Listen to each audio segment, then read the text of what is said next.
Vou te contar. Estamos com Jonas Campos, diretor do Instituto Brasileiro de Podologia. Jonas Campos, seja muito bem-vindo. Ele tem muita coisa importante para você anotar aí, tá bom? Tudo bem, Jonas? Olá, tudo bem? Prazer em receber você aqui. Muito orgulhosa de saber que você aceitou o nosso convite. Muito obrigada desde agora, tá?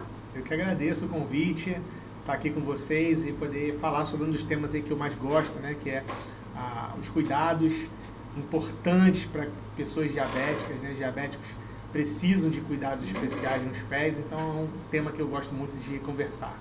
Então, Antes de entrar na nossa conversa dita, sim. então vamos tratar de um tema que eu gosto muito: comida. Você quer que eu fale da sua comida? Fala, Márcia. Ó, hoje o Mr. Zé ofereceu ao nosso convidado um almoço, um lanche, um jantar, porque aqui é tudo, né? Jantar, almoço, lanche. Aquilo era o que, querido? Tão gostoso? Uma costela com batatas, Delicioso. acompanhada de arroz colorido. Vou fazer uma Na verdade, marmitinha. foi uma estreia nessa modalidade, porque o meu carro-chefe é o macarrão. Não aguento mais. Mas como a Márcia falou que não aguenta mais, Zé, vem almoçar tem que comigo, tá inventar bom. alguma coisa. Qual é a comida de hoje? Macarrão, tô fora. Mas ele cozinha muito bem. E hoje a comida estava num tempero maravilhoso. Você mesmo concordou que estava bom, né? Estava excelente, excelente. Uma costela suína ali, maravilhosa, muito bem temperada. Era para a parte do calendário, do cardápio Do oficial. cardápio oficial. do Vou Te Contar. Falando em Vou Te Contar, conte pra gente. Jonas, fala um pouco sobre a importância do tratamento dos pés, né, da podologia, para diabéticos. Todo diabético tem problema nos pés? Bom, boa pergunta. Na verdade, as pessoas quando falam sobre diabetes, uma das coisas que se desperta aí é essa preocupação com os pés, porque sim, pode ter uma complicação muito grave, mas não são todas as pessoas diabéticas que vão ter problemas. Aliás, eu vou falar um pouco sobre diabetes para fazer uma introdução. Tá. Né? A diabetes é uma doença metabólica, uma síndrome metabólica, que inicia com uma falha na produção da insulina, que é produzida lá no pâncreas. Então o pâncreas ele produz dois principais hormônios, que é a insulina e o glucagon, que eles funcionam como reguladores do nosso açúcar, digamos assim, né? Que a gente chama de glicose. Então a gente acabou de almoçar, fez uma refeição. A gente não comeu nada doce, mas no nosso alimento tem glicose. No arroz tem glicose, em alguns frutos tem glicose, frutas tem glicose, no refrigerante, no suco tem glicose. Então a gente ingere glicose constantemente. E aí é quando a gente ingere, o nosso sistema identifica a quantidade de glicose que foi ingerida na refeição e ele libera insulina, que vai funcionar como se fosse uma chave para distribuir essa glicose no corpo. Então eu preciso, para que as células possam receber essa glicose, ela precisa da insulina para abrir a célula. Quando não tem insulina, a glicose sobra na corrente sanguínea. E aí, esse é o quadro da diabetes. Então como que se trata a diabetes?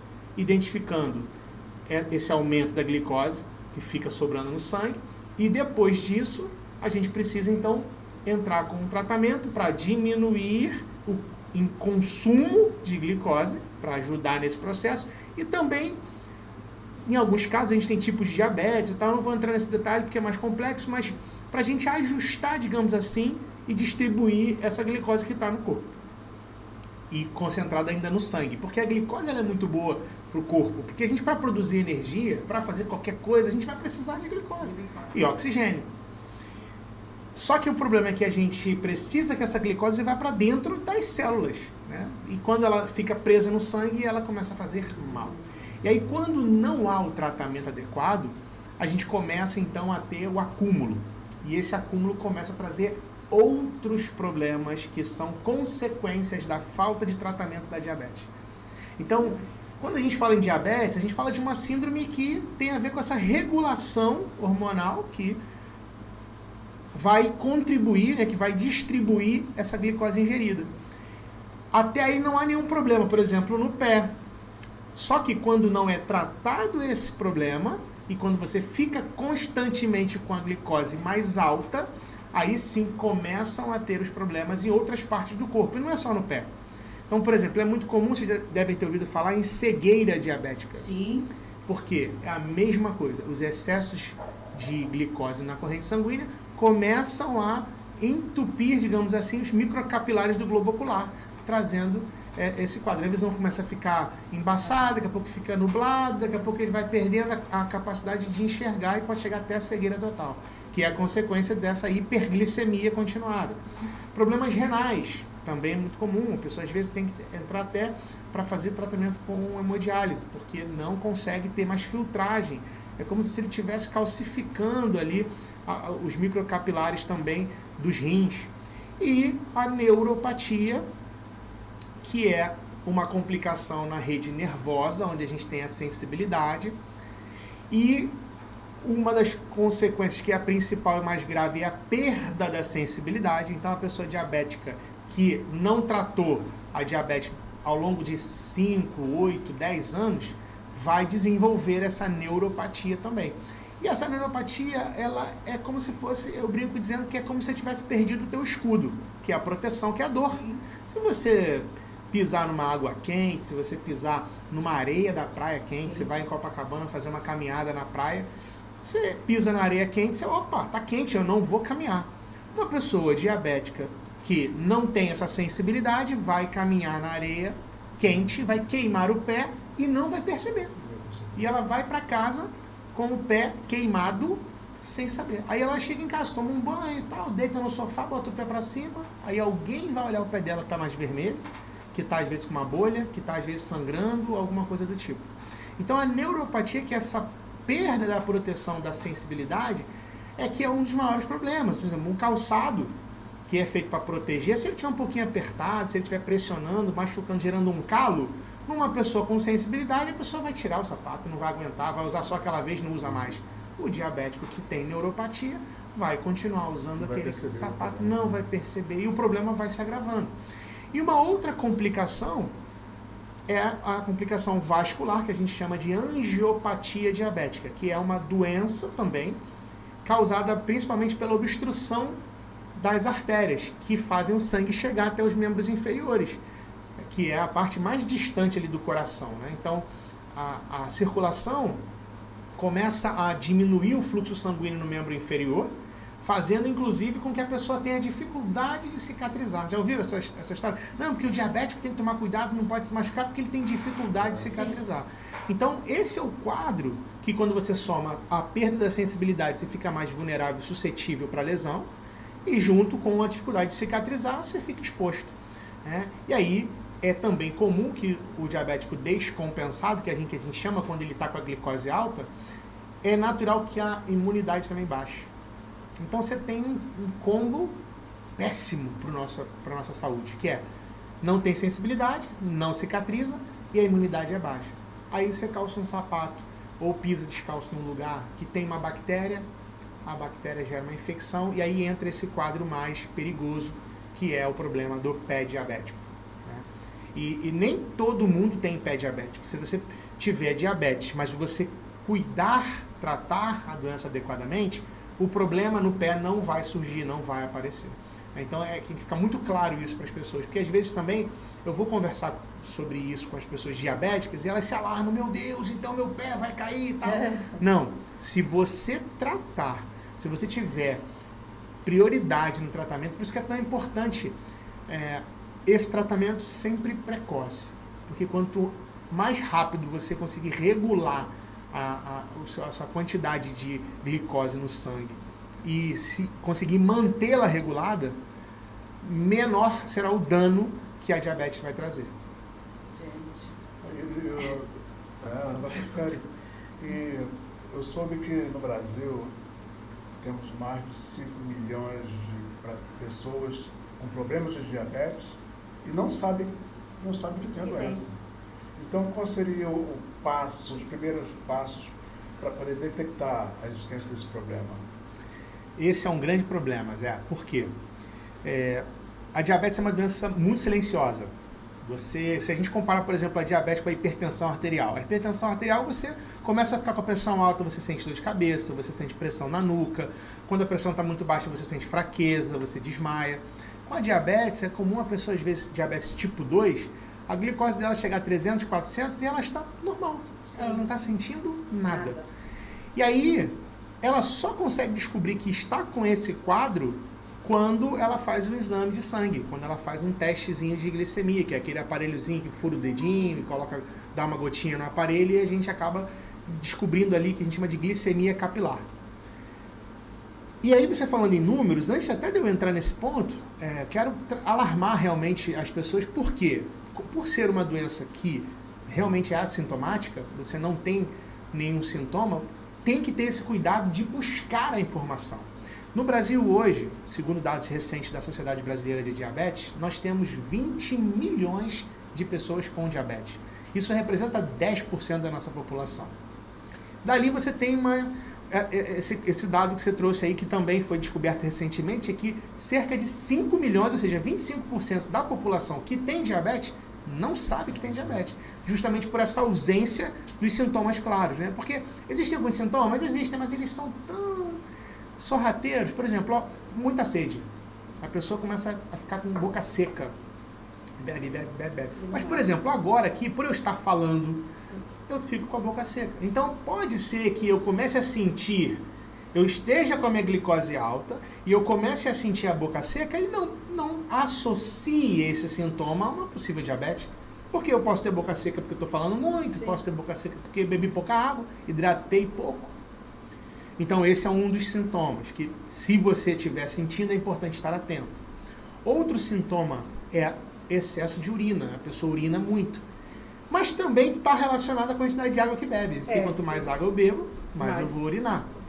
E aí tem um detalhe que antigamente era muito comum isso, inclusive na história da diabetes, foi exatamente esse momento em que as pessoas descobriram a diabetes, quando começou a dar formiga no vaso sanitário. Porque a urina sai doce. Então, você vai ao banheiro e começa a dar formiga no vaso sanitário. Então, isso pode ser um sinal que poucas pessoas percebem, mas que podem levar a uma desconfiança ali, que vai fazer com que você vá buscar um exame, tá? E você tem alguns outros sintomas também. Excesso de fome pode também, quando você está constantemente com fome, mesmo depois de comer, porque você colocou o alimento para o processo digestivo, mas o alimento não alcançou as células que precisam da energia, da glicose. Então as células ficam mandando sinal para o cérebro, a gente está com fome. E aí você fica eu vou comer mais. Então acho que eu estou com isso. Essa vontade de comer doce. Exatamente, né? E o doce é exatamente o alimento que tem maior quantidade de glicose. Né? Então, esses três, que a gente chama de tríade, poliúria, excesso de urina, polidipsia, sede excessiva e polifagia, fome excessiva, são três sinais clássicos, mas que muitas vezes passam desapercebidos. Então, o que a gente pode e deve estar atento? Que eu sempre falo para os nossos clientes, a gente sempre orienta. Fazer o exame de sangue, o check-up anual. Pelo menos uma vez por ano, faz o exame de sangue. Vai ao endócrino. E tem um ponto de alerta também, que são as pessoas que têm diabéticos na família. Porque existe uma hereditariedade.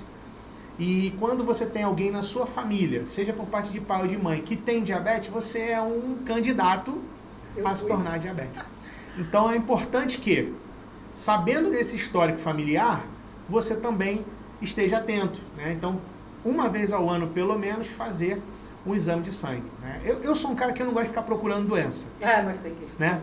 Mas é importante a gente identificar precocemente, porque aí entra que quanto mais cedo a gente identifica, mais rápido entra com tratamento e, consequentemente... chance da cura. Exatamente. Na verdade, na diabetes você tem um problema, que você não tem cura.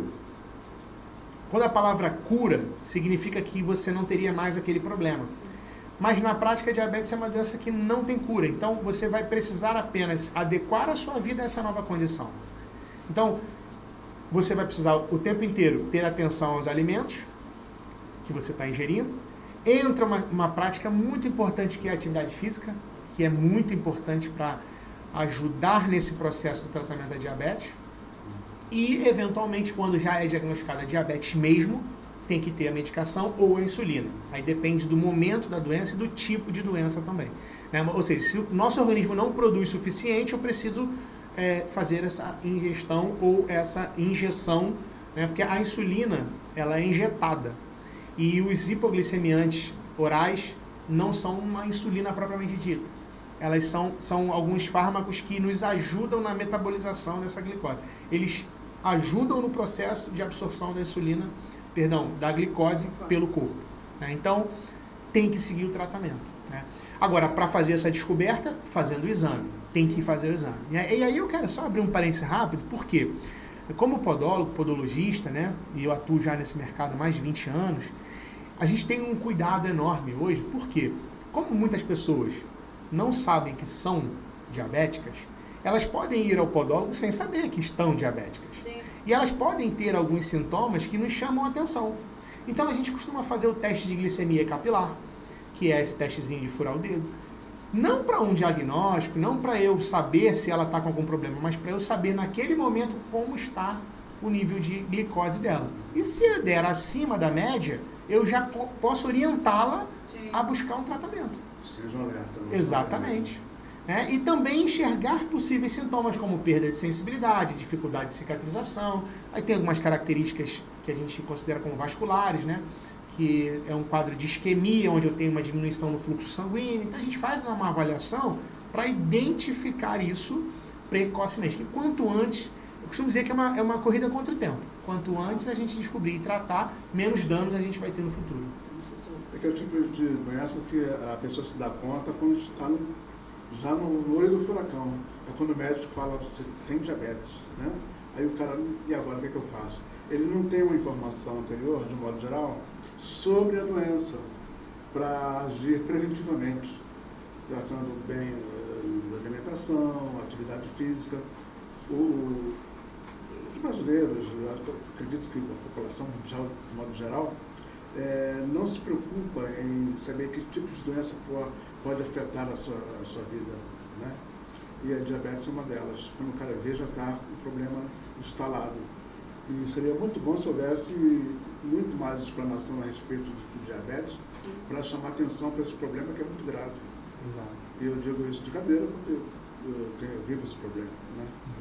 E quando eu descobri foi uma experiência terrível. Quando eu fui ao médico, ele pediu o exame que eu levei minha glicose lá de cima, né, o resultado triglicerídeos estava 1.700, o cara falou, nossa, o médico falou, você está vivo ainda? Sério? 1.700. Ele perguntou se estava vivo. Eu chego a 300, eu penso que eu estou morta. Tá? Doideira, né? E são índices que revelam que há um problema sério de saúde. Sim. E eu não gostava de estar indo a médico, laboratório, acho que ninguém gosta na realidade, né? Aí você se depara com uma situação dessa, olha só que problema, né? Cara, minha mulher gosta de ir a médico.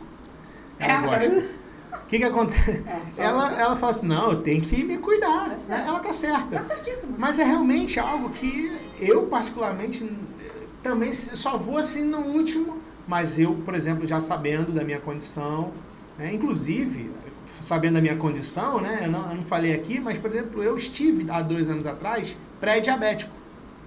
E aí é uma coisa que eu também quero falar aqui, porque muita gente fica com aquela dúvida, né? O que é essa pré-diabetes? Exatamente. Pré-diabetes existe realmente, né? O que é a pré-diabetes? Na diabetes tipo 2, resumidamente, a tipo 1, o pâncreas estava funcionando e parou. E aí você não tem mais insulina. Aí você, em 2 dias, a sua glicose sobe, você passa mal e vai para o hospital. O diabético tipo 2, esse é o tipo 1.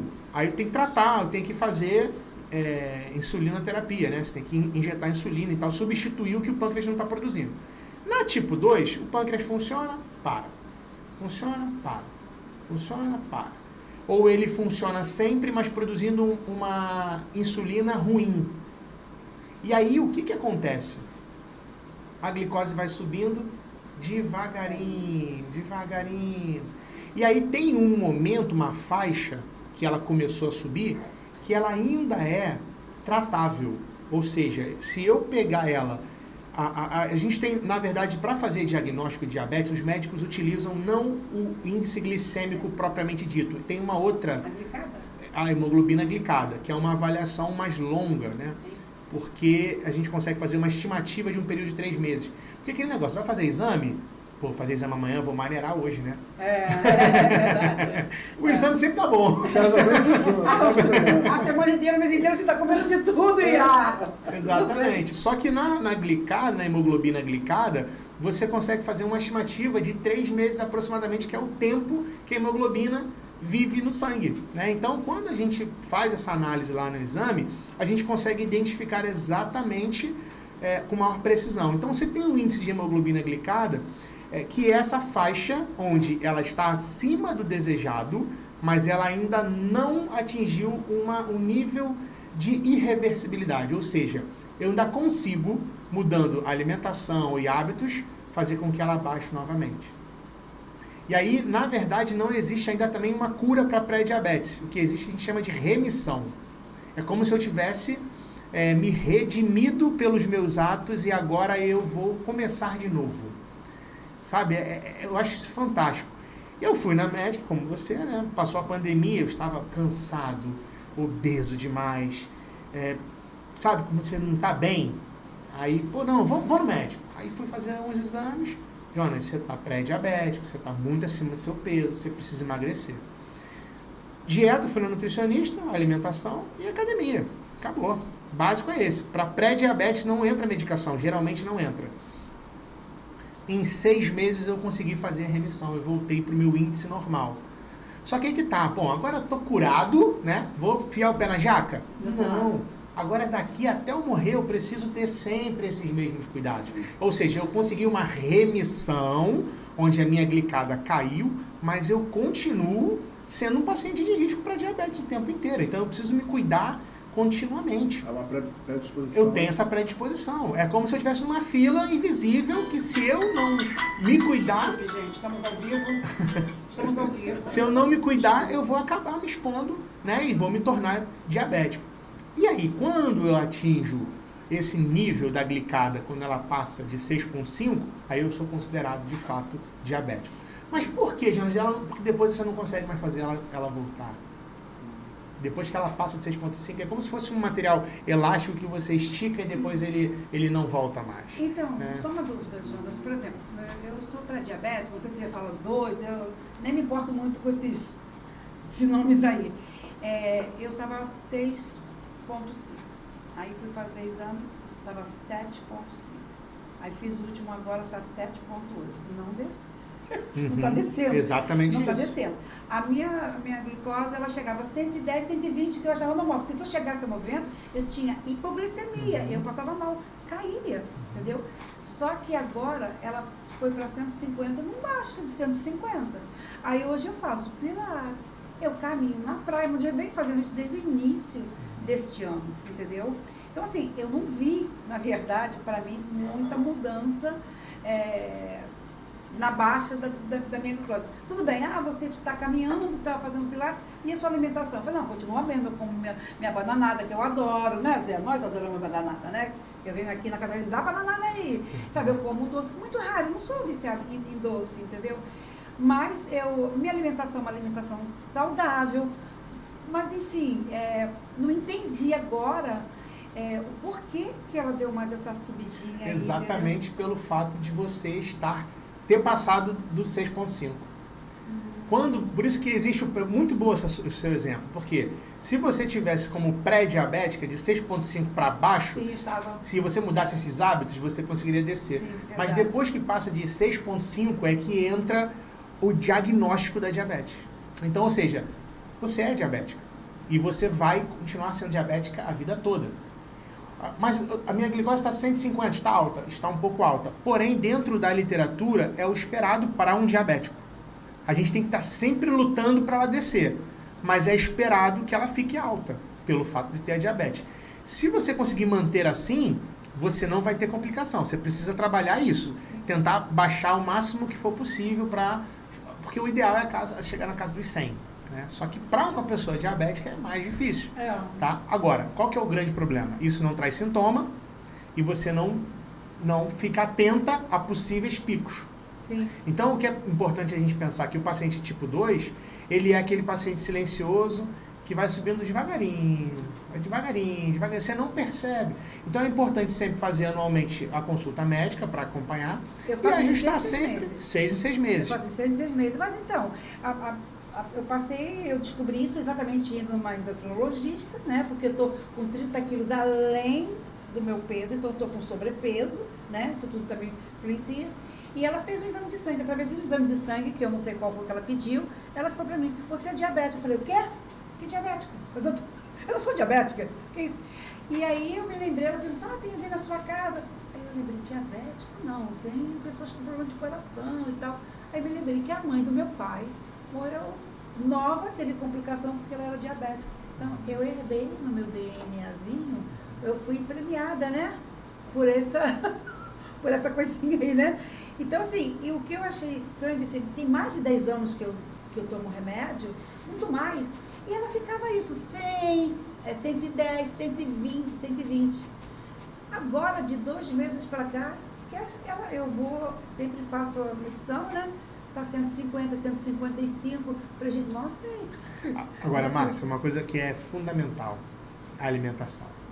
Você não precisa zerar o açúcar, você precisa regular a alimentação como um todo, né? Porque é difícil, como você falou, né? Pô, quem gosta de comer doce? Cara, é um grande desafio, né? Então você tem que trocar, substituir. O açúcar, o ideal mesmo é você eliminar o máximo possível. E tem alguns alimentos que não são doces, mas que também são ricos, são carboidratos, por exemplo. A macarronada, que ele é chefe. E ele quer me empurrar macarrão todo dia. Vem almoçar aqui em casa. O que você tem? Macarrão. Eu não aguento. Macarrão, arroz, o pão. A batata. Né? Batata. As cenoura, receitas. Beterraba, também falaram que beterraba mais do que a cenoura até. Eu evito de comer, eu gostava muito de beterraba, eu evito de comer. Mas beterraba. o chocolate tu não evita não, né? Não, eu não sou chocolate, não sou. Só com a banana.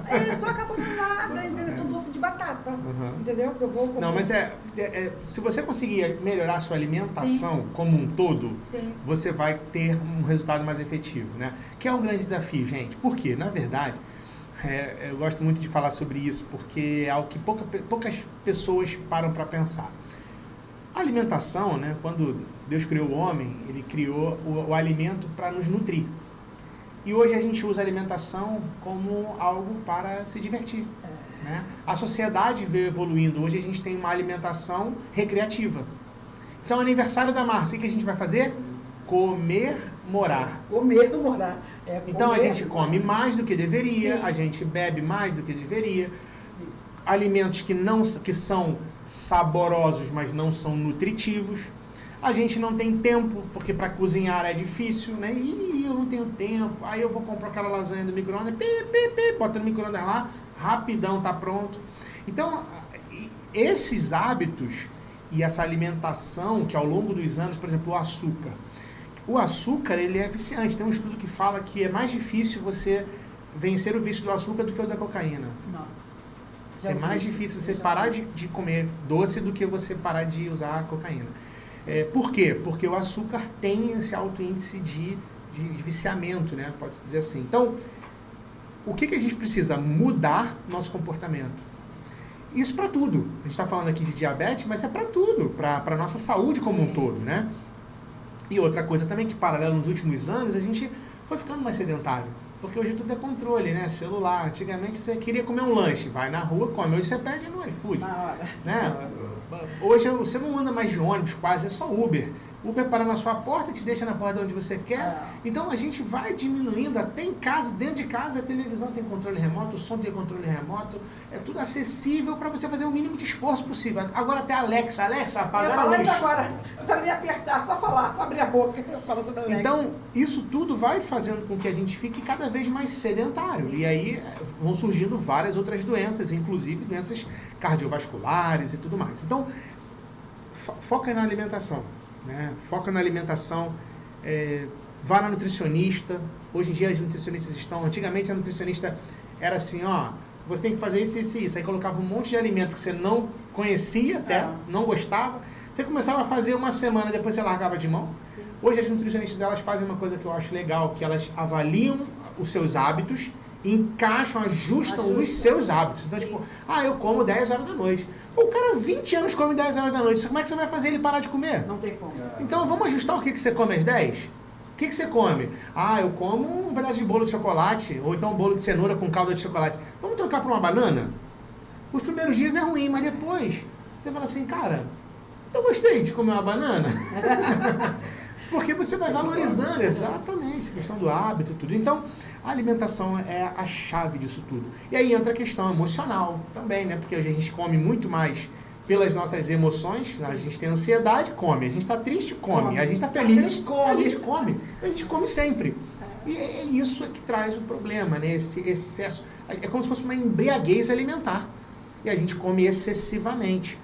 E isso é algo que é completamente ilícito. Ninguém vai falar mal de você, porque você come, né? Às vezes você até nem come grandes quantidades, mas come alimentos muito ruins. Eu não como grandes quantidades. Né? E aí você vai sendo vítima dessas... As consequências vão chegar uma hora. Né? Então, ajusta isso. Coloca isso como uma prioridade. Ajustar a alimentação, que automaticamente você vai ver como vai mudar. Porque o medicamento, outra coisa também importante, né? E a gente vivencia muito com paciente diabético. O paciente vai ao médico, prescreveu a medicação. Como ele não tem sintoma nenhum, não estou sentindo nada, beleza. E ele fica tomando aquele medicamento. Só que daqui a 8 meses ele vai precisar passar por uma revisão para ver se a dosagem daquele medicamento... Porque a diabetes ela vai evoluindo no organismo, né? A gente vai... O pâncreas ele produzia 30%, agora ele produz 20%, daqui a pouco ele produz 10%, ele pode chegar a produzir nada. Então eu vou precisar ter um acompanhamento para ajustar a medicação. E tem muito paciente que não ajusta. Aí fala assim, ele está tomando medicamento certinho. Não, tem que tomar um em jejum, um depois do almoço e um antes de dormir. Só que a dosagem já está ultrapassada. Então, apesar dele seguir a orientação médica à risca, você já não está tendo o alcance. Então, ter esse acompanhamento que você faz semestral inicialmente é fundamental. Porque aí vamos ver o que você está tomando. Deixa eu ver teu exame. Medicação, tal, como é que estão os seus hábitos? Você sabe. Então vamos intensificar aqui. E a alimentação. Porque a alimentação é a fonte da glicose. Né? Se a gente não ingere, automaticamente, a gente não tem esse aumento. Só que a gente precisa dela. Não é simplesmente parar, não vou comer mais. Agora, aí não é muito a minha área, né? Mas eu estudo um pouco isso. Tem algumas pesquisas que mostram a importância da dieta de baixa caloria e baixo carboidrato também. Então, se a pessoa começa a comer mais proteína, diminui o carboidrato e aumenta a proteína, tem aparecido melhores resultados. Então, por exemplo, eu como muito feijão, muito arroz, muita salada e tudo, mas eu como pouca proteína. Aí você inverte, você come mais proteína, mais carne, mais frango, mais ovo, mais peixe, a proteína vegetal também, né? A soja, por exemplo, para você ter a saciedade, ter a nutrição que a gente precisa. Enquanto isso, a gente diminui o macarrão, diminui o arroz, diminui o feijão, diminui os outros. Acabou o macarrão aqui nessa casa, hein? Na sua casa. Acabou, tá vendo? Você que fez a minha diabetes, a minha glicose subir. A culpa foi dele. Fala aí. Então, doutor, podologia, olha só, né? A gente pensa que não é nada, né, aí, ó? A importância. A gente nem pensa que pode haver esse tipo de problema, né? Quando na realidade é uma coisa muito séria, que pode levar até a amputações. Então, quais seriam os cuidados que os diabéticos devem ter no seu dia a dia, dentro de casa, os cuidados básicos? Perfeito. Quando a gente está falando desse paciente que não tem problema nenhum, que ele não tem complicação, ele teoricamente ainda vai ter uma vida normal. O que ele precisa saber? Que quanto menos risco ele se expor, melhor. Então, evitar andar descalço, por exemplo, é uma recomendação importantíssima. A gente não deve, o diabético tem que sempre usar um calçado fechado e que proteja o pé. E aí tem uma dica legal também, que é usar calçado, comprar o calçado na parte da tarde ou à noite. Por quê? Os nossos pés estão um pouquinho mais inchados nesse horário. Quando a gente acorda de manhã, o pé não está inchado. Aí você vai no shopping e compra um sapato. Quando você botar esse sapato à noite, ele pode apertar. Olha que Que legal, interessante. né? Diferente. Então você comprar na parte da fim da tarde, noite, seu pé está mais inchado. Se você calçar ele de manhã, ele vai ficar um pouquinho só mais confortável, ele não vai ficar grandão, porque o edema é pequeno, mas ele não vai ter essa variação, né? Que às vezes é um detalhe. E quando a pessoa já desenvolveu a neuropatia, ou seja, ela tem essa perda da sensibilidade, aí é que ela tem que tomar muitos cuidados. Então, por exemplo, antes de calçar o sapato, olhar lá dentro. Por quê? Quando a gente calça o sapato que tem qualquer coisinha dentro, uma pedrinha, um brinquedinho, um carocinho de feijão, você vai sentir, opa, tem alguma coisa aqui no meu sapato. Você vai tirar. Se eu não tenho sensibilidade, eu não vou sentir nada. E aí eu vou andar o dia inteiro com aquela pedrinha ali. Você quer ver uma coisa que acontece muito? O paciente diabético chega em casa, tira a meia, coloca dentro do sapato. Sim. Esquece da meia ali dentro. Ele calça no dia seguinte com a meia embolada lá dentro. E aí você perde um pedaço ali de 3, 4 centímetros de sapato, porque tem uma meia ali e não encaixou o pé completamente. Aí quando ele tira o sapato, vai olhar, o pé tá branco, porque fica pressionado, pálido, e ele não tem sensibilidade. E aí, essa questão da sensibilidade, ela é impressionante, porque você pensa assim, meu Deus, como pode a pessoa não sentir isso? Mas ela não sente, é como se você tivesse desligado um disjuntor e não funciona mais essa sensibilidade. Então, cuidado com o sapato é importantíssimo. Andar descalço, nem pensar, porque você pode pisar num lugar ou mais quente, pode machucar. Agora, recentemente, a gente teve lá em Porto Alegre um senhor diabético, a princípio, tudo bem, em tratamento, né? A casa dele inundou, ele voltou depois que a água começou a baixar, para ver o que dava para recuperar. Nisso, ele machucou o pé embaixo d'água, e aí ele não sentiu, ficou dentro da água muito tempo, organizando as coisas. Quando ele saiu da água, viu o machucado, mas achou que não, machucadinho de nada, não senti nada. Em 2 dias o pé dele começou a inchar e ele teve que... Aí ele foi para o hospital. Chegou no hospital, ele já estava com uma infecção grave e teve que amputar e perder uma parte do pé. Em 3 dias ele sofreu a necessidade de amputação. Por que amputa? Porque a bactéria está avançando e tão rápido e não tem imunidade que ela pode, inclusive, atingir as áreas mais importantes do corpo, né? Que são o tórax aqui, onde a gente tem os órgãos vitais. Então, se uma bactéria atingir uma área vital, a pessoa morre.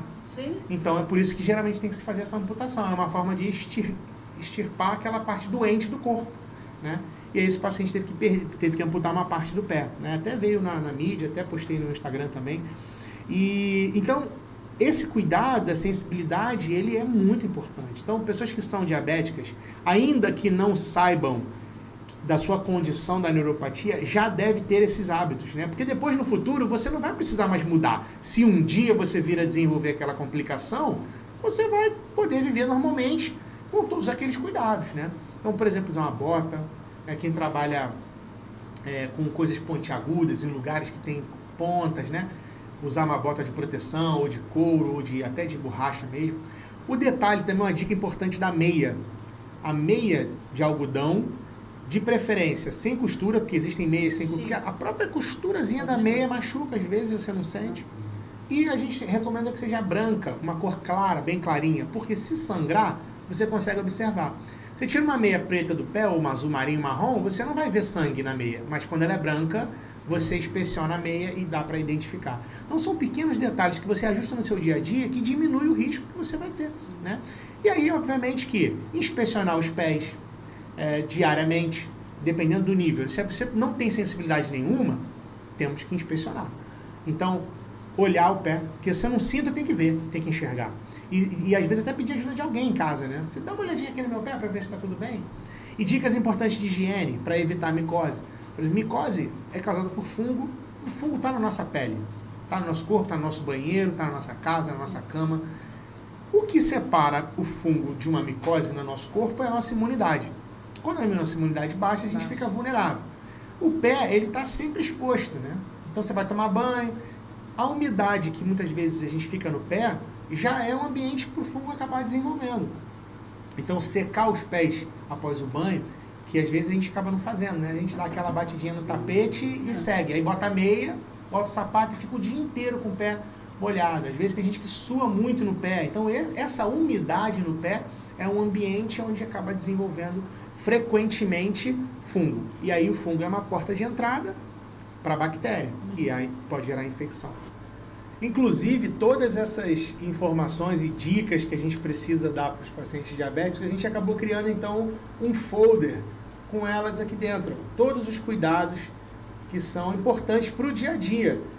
Olhar sempre os pés depois que chegam em casa, quando lavar os pés, secar, principalmente entre os dedos, né? Tudo que eu acabei de falar aqui são cuidados que as pessoas têm que ter no dia a dia. Então a gente criou esse folder que os nossos alunos da capacitação em pé diabético, que é um curso específico que eu ministro para quem já é podólogo, poder distribuir para os seus clientes. Porque é tanta coisa, né? Tantas informações que a pessoa acaba não lembrando. Então essa é uma forma da pessoa levar a informação para casa e poder lembrar no seu dia a dia, né? Isso é só para os seus alunos, não é isso? Exatamente. Essa distribuição é feita direto lá no teu curso, Sim, né? mas inclusive a gente tem um projeto, que é um Instagram chamado Meu Pé Diabético. Olha que bom. Lá no Instagram a gente posta todos os dias algumas dicas, informações e cuidados para as pessoas terem, né? Pessoas que são diabéticas seguem o Meu Pé Diabético e elas acabam aprendendo também aqui, porque tem todas essas dicas a gente ensina lá também. Ó, sabe uma coisa que eu vi aqui interessante, Mr. Zé? É o seguinte,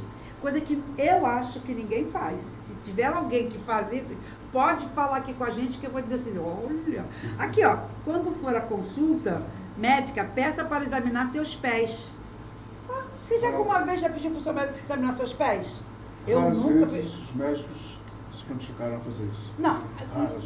tudo bem, assim, você, porque o médico se prontificou, mas você de chegar e pedir para o médico, porque aqui está pedindo assim, ó, quando for a consulta médica, peça para examinar os seus pés. Quer dizer, você vai pedir o seu médico. Então, gente, a partir de agora, quando você for, entendeu? Que até se a pessoa não souber que é diabético, Sim. através desse exame do médico, ele pode diagnosticar, né? E encaminhar para fazer tirar dúvida se realmente tem algum problema. Muito legal. Ó, gente, não esqueça, quando você for fazer seu check-up, né? Já vou pedir que agora eu vou estar na médica, ó, por favor, examina meus pés. Não, eu tenho um podólogo particular, entendeu? Não preciso, já está em casa.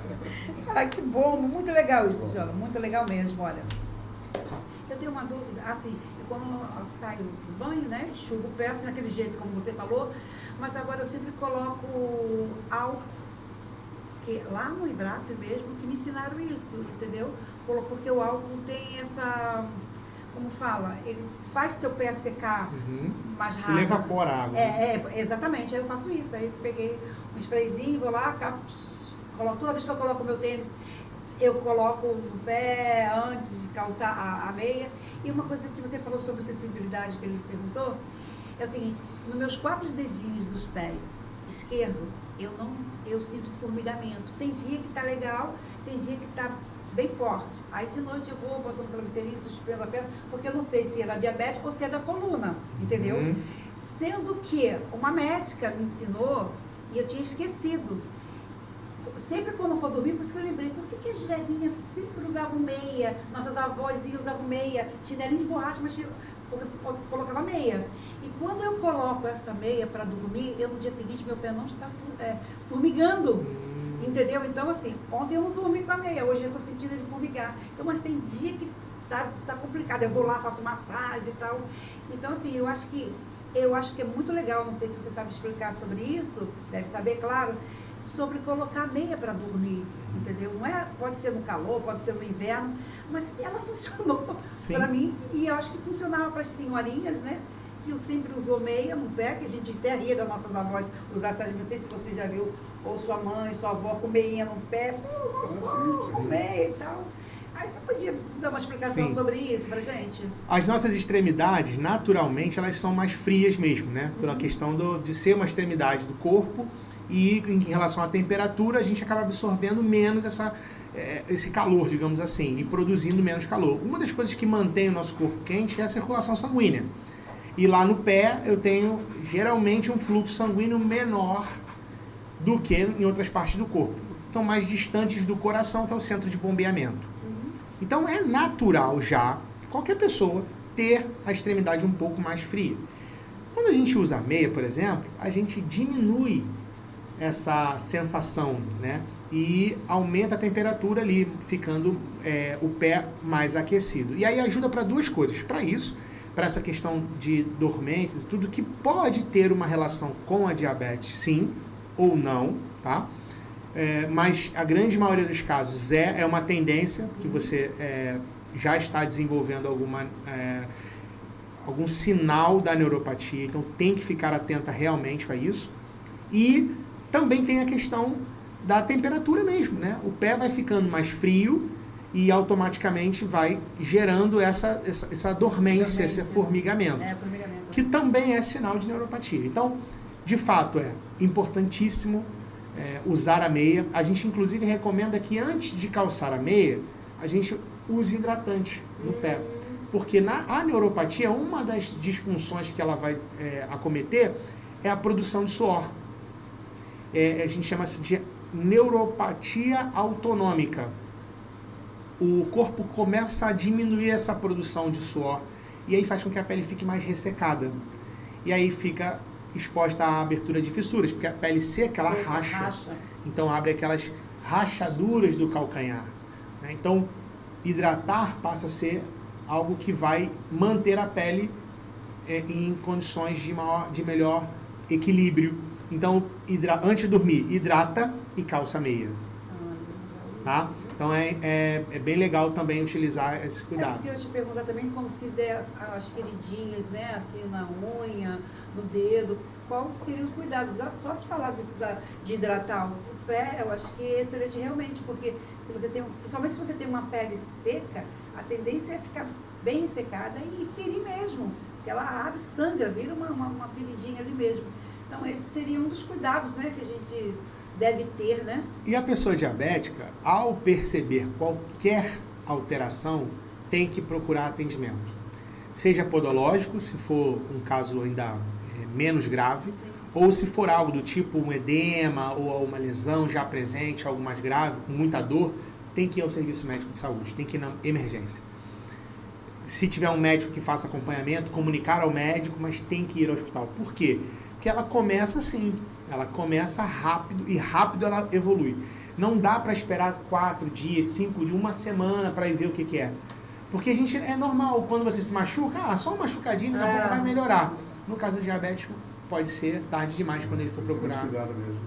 Eu assisti um vídeo que o senhor fez falando sobre a asepsia dos calçados. Eu achei interessante. É uma dica muito interessante para evitar a contaminação por fungos, bactérias, enfim, ao calçar um tênis ou um sapato. Né? Se eu quiser dar uma palhinha para o nosso espectador. O calçado é um lugar onde o micro-organismo adora, porque principalmente o fungo, ele gosta de lugares úmidos, quentes e escuros. Então, o calçado fechado, ele fica escuro, fica quente por causa do calor realmente, a gente, usando o calçado, fica quente lá dentro, e a umidade que é proveniente, às vezes, de não secar bem o pé, ou do suor, que é algo que a gente produz ali naturalmente. Então, o fungo, ele mora no calçado, ele mora no sapato. E aí, quando você tem uma micose, por exemplo, ou quando você tem uma variação de imunidade, a imunidade acaba baixando um pouquinho, você acaba ficando muito mais vulnerável às micoses, né? Porque o fungo está ali no calçado, no lugar presente. Então, o que a gente precisa fazer? Tirar o fungo do calçado. E como que a gente faz isso? Usando uma fórmula de higienização de calçado, né? Que você pode usar, é uma fórmula caseira, que eu ensino 100 ml de água. Vai lá devagar, para te aprender. O pessoal anotar. Lá dá tempo de pegar uma caneta, o papel, que isso é importante. 100 ml de água normal, água corrente. 500 ml de água, 100 ml de álcool comum. Pode ser o álcool, porque na verdade não existe mais álcool comum, né? Agora o álcool 70 foi proibido também de ser comercializado no supermercado.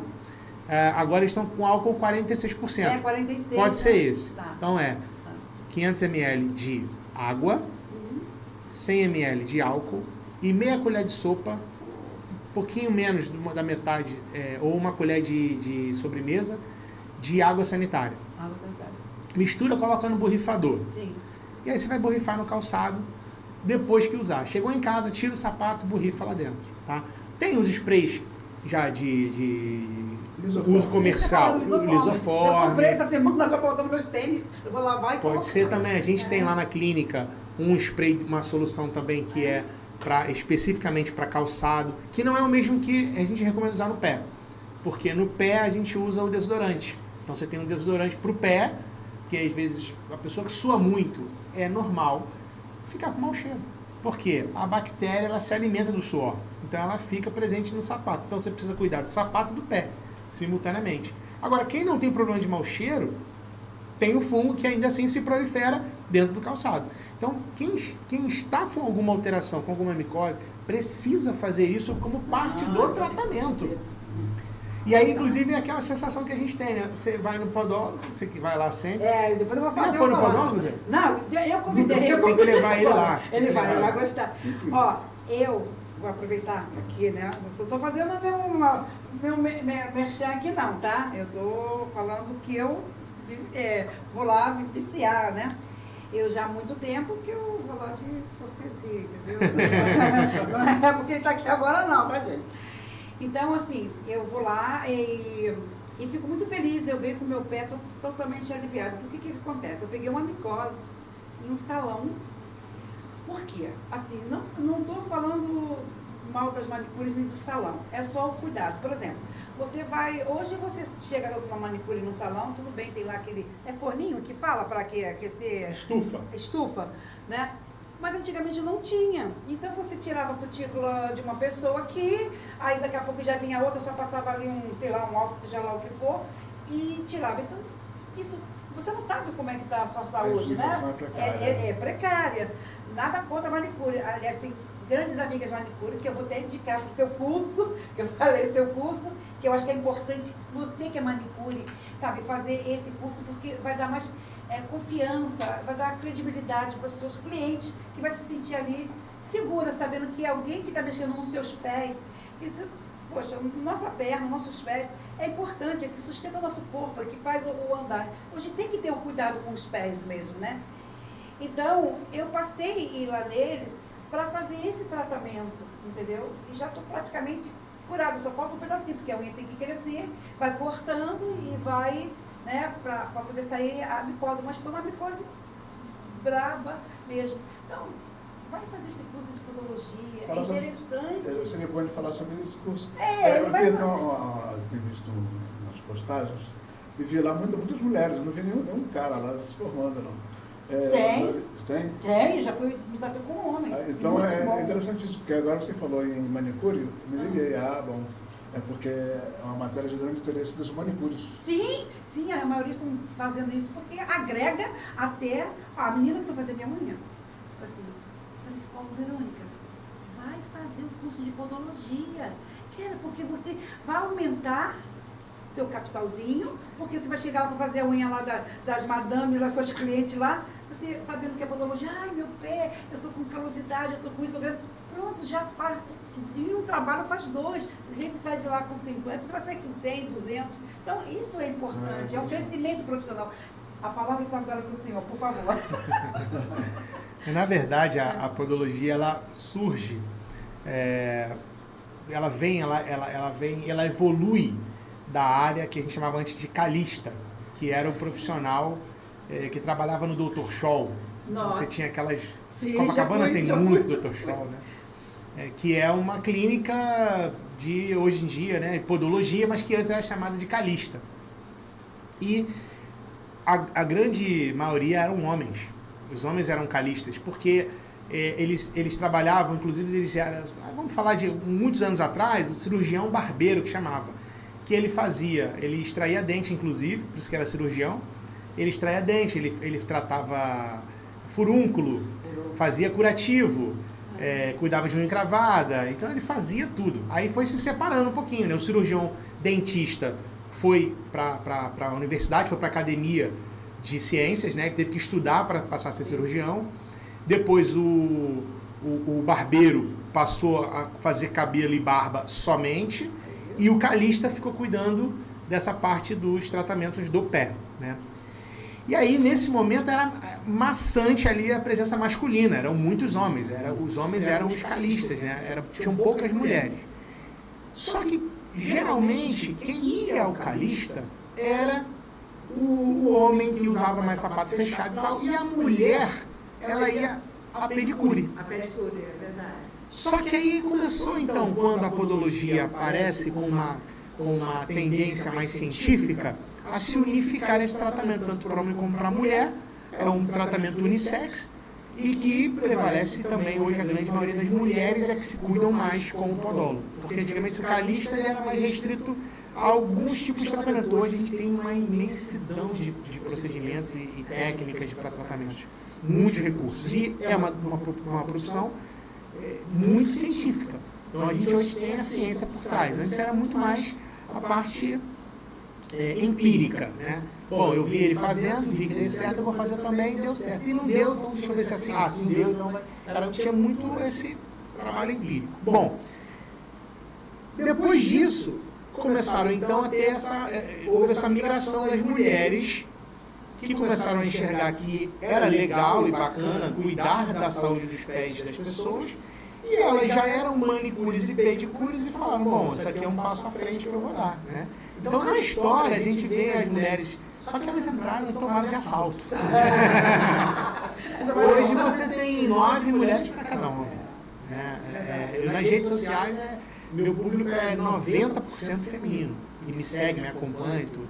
E a gente hoje perdeu a nossa maioria foi embora. Mas, enfim, é uma profissão que qualquer pessoa pode atuar, né? É uma profissão que está em ascensão, porque poucas pessoas sabem ainda o que é podologia. Eu sou da época que, quando eu comecei a fazer o curso, eu falei, olha, eu estou fazendo curso de podologia. Aí eu falei, mas é o quê? De podar cachorro? De poda, né? Poda. E hoje não, hoje você fala podologia, negócio de pé. Já sabe. Mas muitas vezes não sabe o que é esse negócio de pé, né? E o quão profundo é um tratamento, uma correção de unha, como você citou. Sim. Um tratamento de micose. E hoje, a principal classificação e a divisão que separa a podologia da manicuria, da pedicure, é que a pedicure tem um papel mais voltado para embelezamento e a podologia um papel voltado para a saúde. É claro que quando você trata o pé voltado para a saúde, naturalmente ele fica mais bonito. Sim. Mas não é o objetivo principal, né? Então, por exemplo, a gente não vai pintar unha, a gente não vai fazer, não vai remover cutícula, que é uma prática comum da pedicure, que a cutícula é uma estrutura de proteção, inclusive quem é diabético não pode jamais pensar nisso, porque numa hora que você remove uma proteção, você se expõe para o micro-organismo avançar ali e gerar uma micose. Além do risco de lesionar, que é o famoso bife, e essa lesão infeccionar e tudo mais. Então, existe essa diferença, né? Mas é comum que hoje as manicures elas enxerguem uma evolução ao vir para a podologia, mas você sabe que, por incrível que pareça, é mais difícil uma manicure, uma podóloga que é ex-manicure, se firmar no mercado do que quem não é. Porque ela fica muito apegada aos seus clientes e ela não quer largar a mão daquilo ali. E o cliente dela não quer fazer podologia, ele quer fazer manicure. Imagina, eu faço manicure com a manicure, eu faço lá, pinto a minha unha lá há 20 anos, há 10 anos, há 5 anos. Aí do nada ela fala assim, não, agora não é mais para pintar, agora eu... Não, mas eu quero continuar pintando. Então, a taxa de conversão de cliente é muito pequena. De pessoas que, não, então agora eu não vou mais fazer a unha com a manicure, eu vou tratar o pé com o podólogo. É muito pequena essa conversão, sabe? Então, mas é uma profissão maravilhosa, linda, com muito espaço no mercado. A gente vê hoje 20 milhões de pessoas no Brasil que precisam. O diabético, nem todo diabético tem problema no pé, mas todo diabético precisa de podologia. Porque a podologia vai prevenir que o aparecimento das lesões. Ele vai prevenir, porque sabe como a gente falou aqui, é o calinho que todo mundo tem, que no diabético vai avançar para uma úlcera. É uma micosezinha, que nada demais, só uma micose na unha, que pode evoluir para um problema mais grave. A fissura, que é a rachadura no calcanhar, pode avançar para uma lesão e infeccionar. Então, as pessoas precisam, o diabético precisa tratar o pé. As pessoas precisam de assistência. E a gente vem crescendo e evoluindo e a gente está à beira aí de uma regulamentação da profissão, que a profissão ela é reconhecida, mas não é regulamentada. Ou seja, a gente ainda precisa desenvolver ainda essa parte, né, jurídica, digamos assim. Não temos uma legislação específica para a podologia ainda, é essa regulamentação que vai trazer. E isso, quando isso acontecer, a gente inclusive vai ter acesso para o trabalho na rede pública de saúde. Que hoje a gente até tem, mas é sempre em parceria. Então a gente tem um projeto, na escola tem um projeto com a prefeitura, onde a gente atende na Clínica da Família da Penha, e a gente atende na Clínica da Família de Cosmorama, em Mesquita, no município de Mesquita. Mas é só um projeto. O que a gente sonha é ter um profissional de podologia concursado, atuando dentro das unidades básicas de saúde, atendendo a população. Então, o mercado ele é muito promissor, tem muito espaço ainda, e é um mercado que tem uma excelente remuneração. Né? Uma podóloga pode ganhar 5, 8, 10 mil reais por mês, tendo uma agenda de clientes. Você vai construindo uma agenda de clientes. Então, é um mercado que eu acho muito interessante. Outra coisa que eu acho legal é que você não depende. Por exemplo, você faz o curso técnico em podologia, você não depende de ter um emprego. Quando você faz o técnico de enfermagem, você precisa de um emprego. Ou você vai fazer um concurso, ou você vai entrar num processo seletivo para trabalhar num hospital, numa clínica. Quando você faz podologia, não, você já pode começar a atender. Você precisa de um emprego. Você pode começar atendendo em domicílio, indo na casa das pessoas. Você pode criar parcerias com estabelecimentos e sublocar uma sala. Então você tem uma clínica lá e eu quero só uma sala da clínica. Aí eu consigo começar sublocando um espaço. Né? Ou posso ter oportunidade, por incrível que pareça, hoje é mais difícil você conseguir uma podóloga para trabalhar como CLT, porque as pessoas estão empreendendo bastante, né? Trabalhando por conta própria. Para ganhar mais. Exatamente. Então é um mercado que tem muito espaço ainda. Nós temos poucos livros, nós temos poucos artigos científicos, nós temos poucas escolas, nós temos poucos profissionais. A gente tem um estimado, tá, no Brasil, de 50 mil podólogos. E é estimado porque a gente não tem um registro nacional, porque ainda não tem a regulamentação. Então, se nós temos 200 milhões de habitantes e temos 20 milhões de diabéticos, 50 mil podólogos não dá nem para começar essa conversa. Então tem muito mercado, as pessoas precisam, é uma profissão importante, é uma profissão da área da saúde, e tem uma questão muito legal que a podologia traz, que é o reconhecimento e a contribuição que você dá para a sociedade. Né? Quando a gente fala de propósito, de vida, quando a gente fala de ajudar o próximo, isso é tão bom, porque você às vezes chega numa pessoa mancando com um calo e sai andando normal. Ela não conseguia usar um sapato, porque estava com a mãe incomodando, agora ela voltou a usar o sapato. Às vezes um pai não pode jogar bola com o filho, porque não consegue botar a chuteira. Aí você trata aquela unha, o cara pode ir jogar futebol. A famosa unhazinha cravada que dói muito. Entendeu? Eu já passei por isso. E isso é muito legal, porque você muda as possibilidades daquela pessoa. Você sai do seu pé de lá leve, é impressionante, entendeu? Você sai de lá com o seu pé, fala, gente, tô pisando nas nuvens, porque te dá uma leveza, parece que tirou o peso do teu pé. Não sei, e outra coisa assim, a pessoa fala, mas eu uso esmalte, sempre gostei, eu botar um esmalte, não sei o que, uma misturinha, um vermelhinho. Gente, mas o pé tratadinho pelo podólogo ou pela podóloga, ele sai dali branquinha, unha branquinha, clarinha, o pé, sabe com aquela cara de higiene, porque a unha pintada você não sabe o que está por baixo. E aí se está pintado, você sabe que aquele pé ali é garantido, entendeu? Está higienizado. Tem transparência. Tem transparência. E falar de transparência, vou te contar. Tem uma historinha aqui, não sei se ele vai concordar. Olha a importância também da podologia. A esposa dele o conheceu. Foi minha aluna.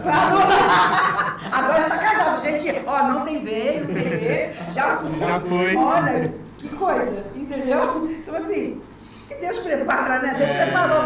Mas foi aluna. Aí vai lá o professor. Senhores professores, vocês não podem cantar suas alunas. Eles estão ali para estudar. O que acontece? Eu comecei muito cedo na podologia, porque minha mãe que foi a fundadora da primeira escola de podologia do Brasil em 1991. E na época, em 1996, eu tinha 14 anos de idade. Minha mãe falou assim, meu filho, faz o curso. Eu falei, mãe, mas tem nada a ver, né? Queria ser professor de educação física e tal.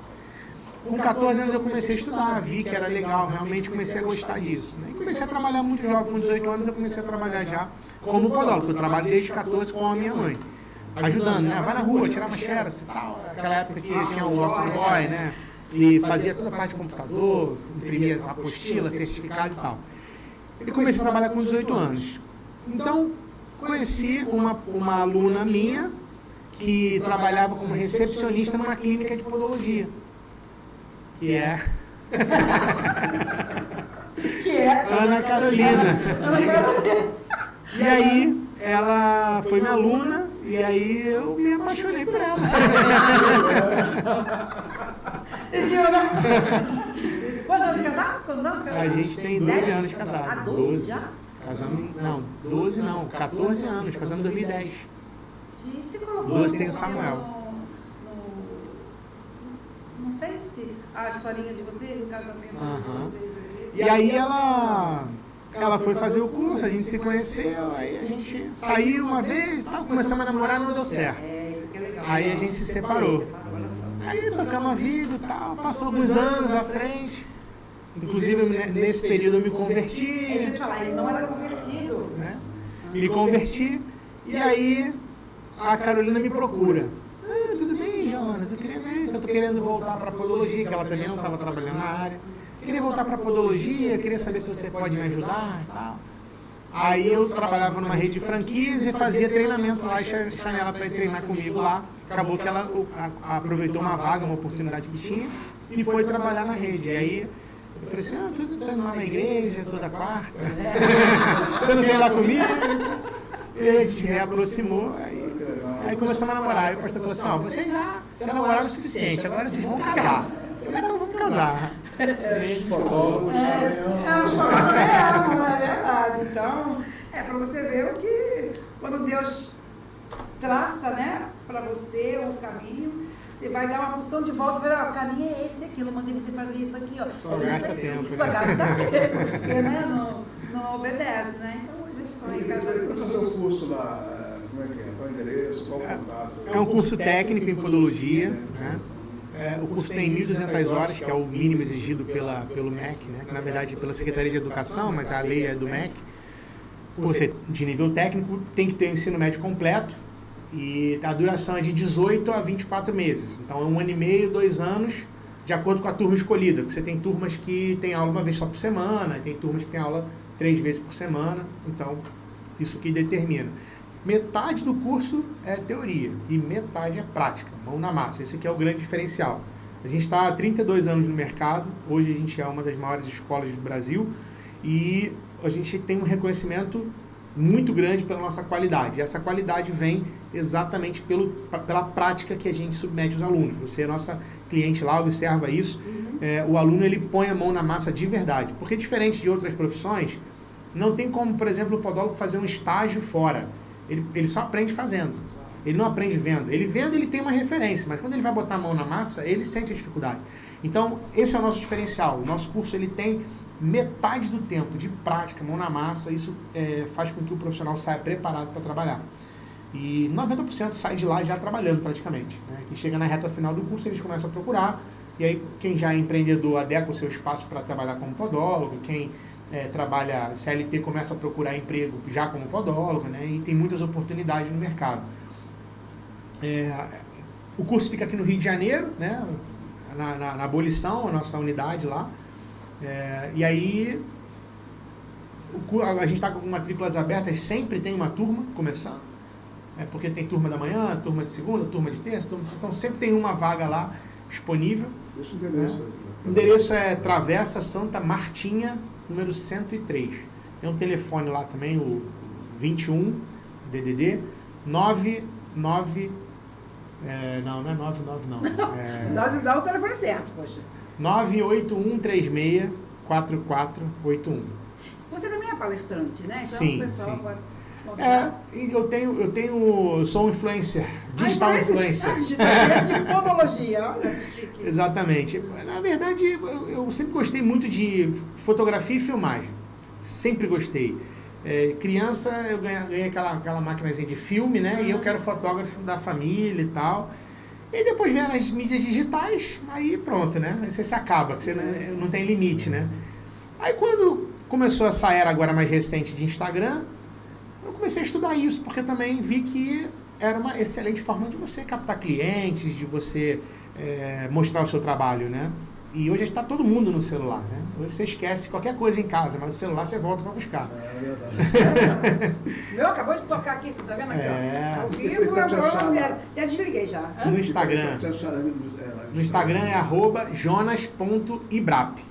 E aí eu comecei a ensinar lá também, né? Comecei a ensinar.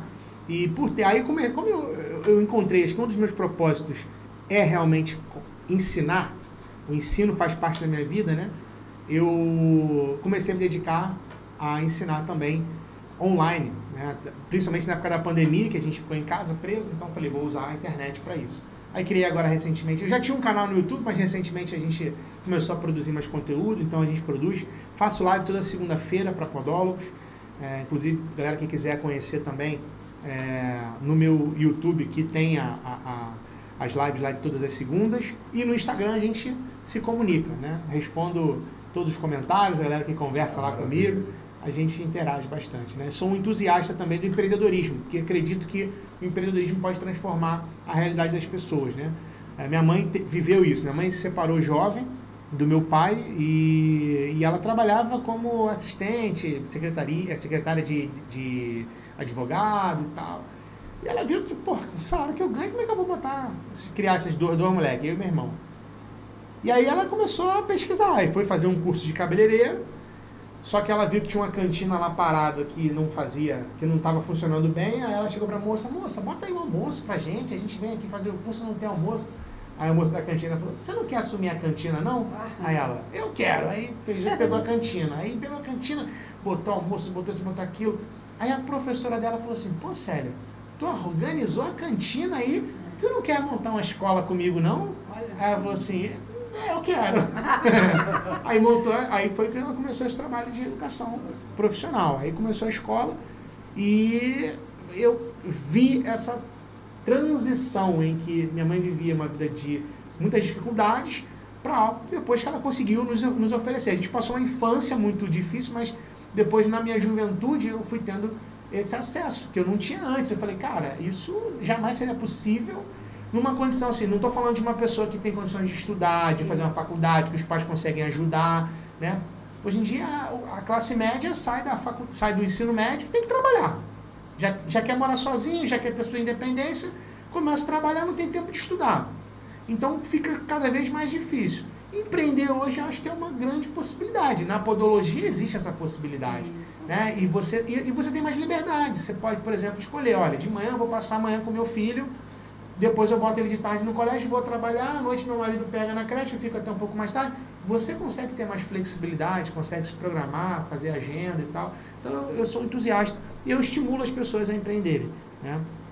Não só na podologia. Eu sou um empreendedor, tenho alguns negócios na podologia, tem a clínica, tem o instituto, tem uma loja de produtos que eu vendo materiais para podólogos, tem site e tem os cursos presenciais, os cursos online, então eu estou sempre empreendendo, estou sempre em movimento. Envolvimento.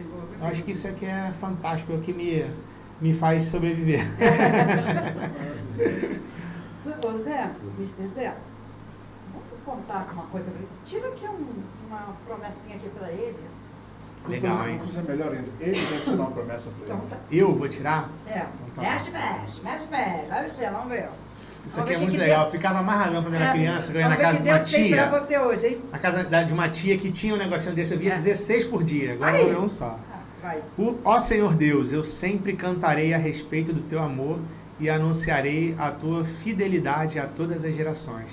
Salmo 89:1. Olha, o que você pode falar sobre esse salmo na sua vida?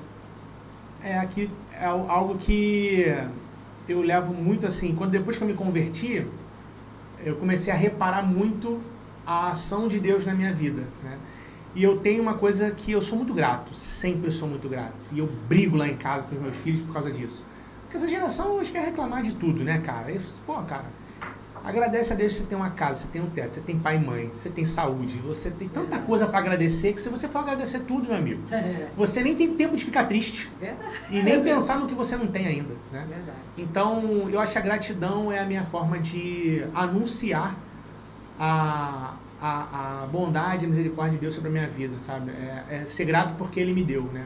Já passei por muitos desafios na minha vida, cara. Perdi minha mãe em 2019, jovem, uma doença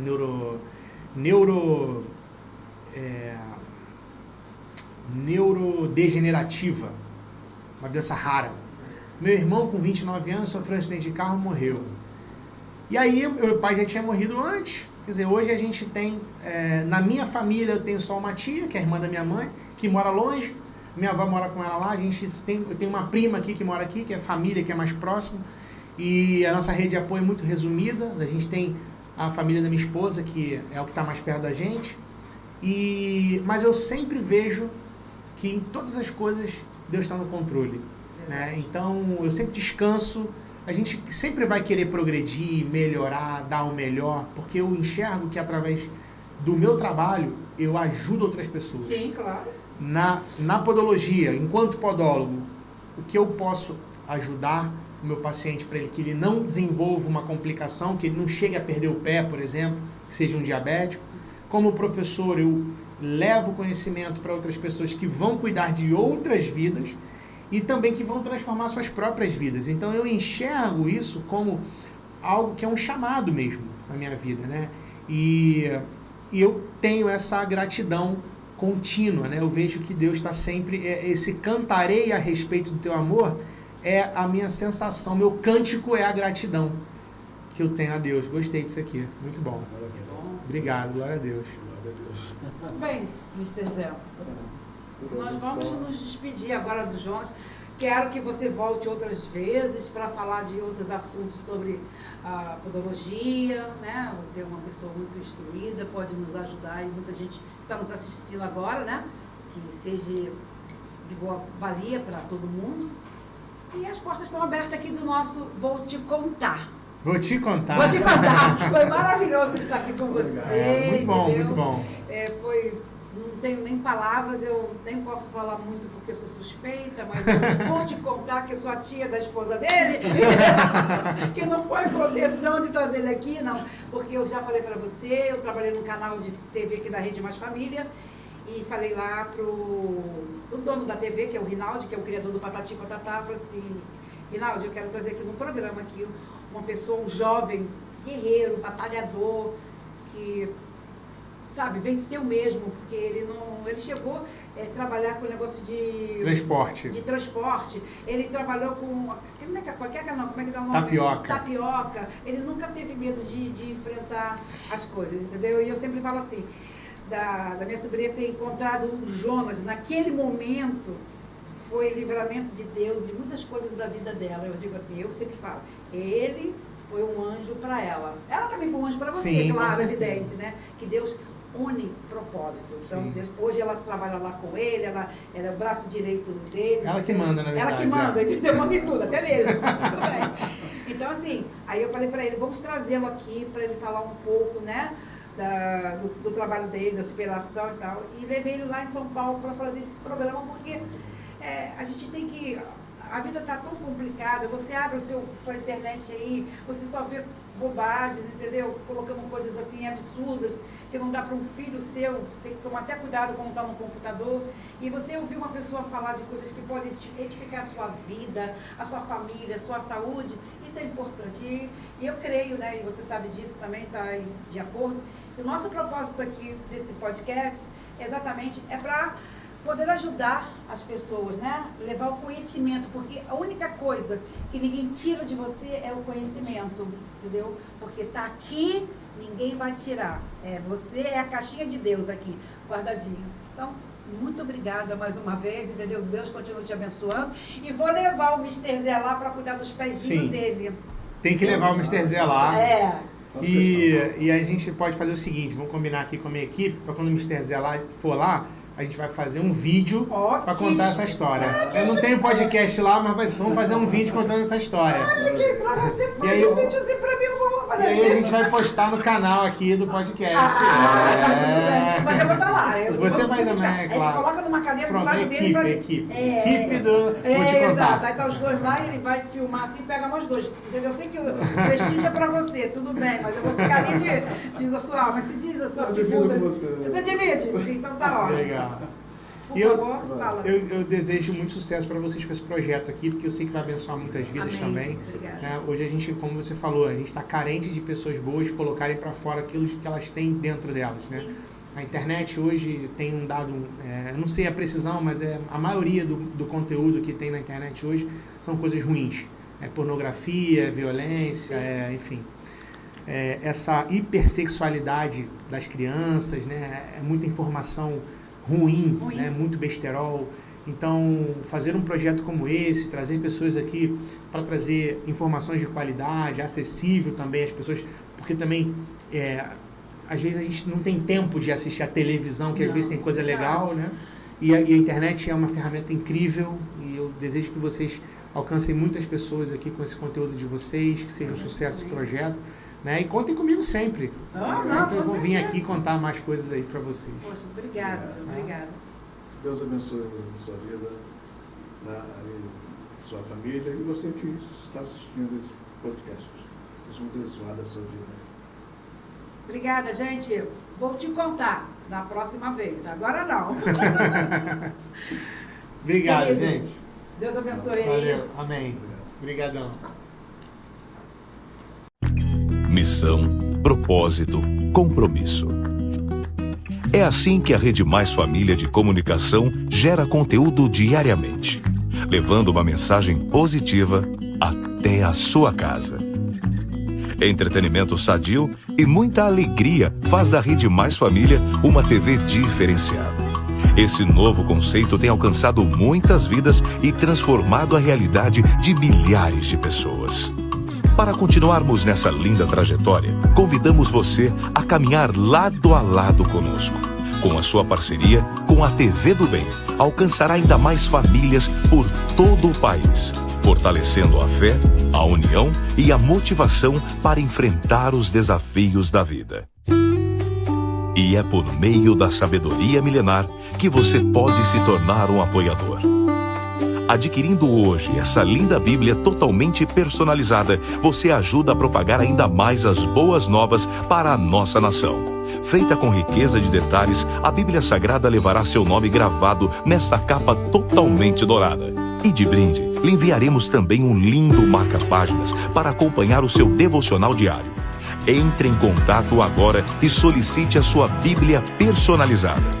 Você receberá esta super Bíblia no conforto do seu lar para desfrutar de todos os ensinamentos que farão sua vida ter muito mais sucesso. Rede Mais Família, a TV do Bem, conta com você.